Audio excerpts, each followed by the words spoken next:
আপনি দুটো সিটে জিতেছেন, নিয়ম মেনে একটাই রিজাইন করেছেন রেজিনগর। আগামী 2-3 মাসের মধ্যে উপনির্বাচন হবে, আপনি আপনার ছেলেকে জেতাতে চাইছেন। 72% মুসলিম আছে, মুসলিম ভোটকে কনসলিডেট করার জন্য আপনি এই খেলাটা খেলছেন।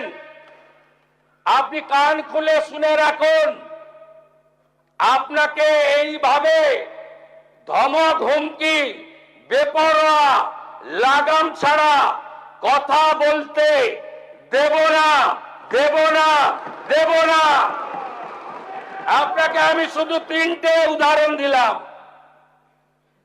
সন্দেশখালীতে একজন ছিল,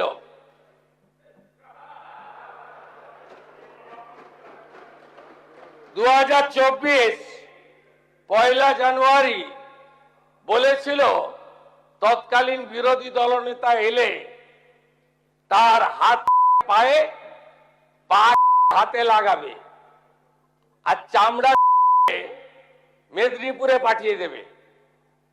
ওর অবস্থা কি হয়েছে সবাই দেখেছে। একই টোন ছিল। আরেকটা জীবনতলার গুন্ডা ক্যানিং ভাঙড়, ওর অবস্থাও কি হয়েছে দেখতে পাচ্ছে সবাই। আরেকটা পুষ্পা ঝুঁকে গায়ে নেই, এমন ঝোঁকা ঝুঁকেছে খালি পায়ে,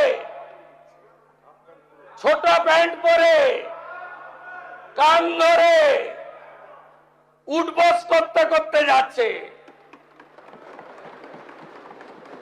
আপনাকে আমি বলে গেলাম পুলিশ তার ব্যবস্থা নেবে, আর আমি 1 সপ্তাহ পরে মুর্শিদাবাদে যাচ্ছি।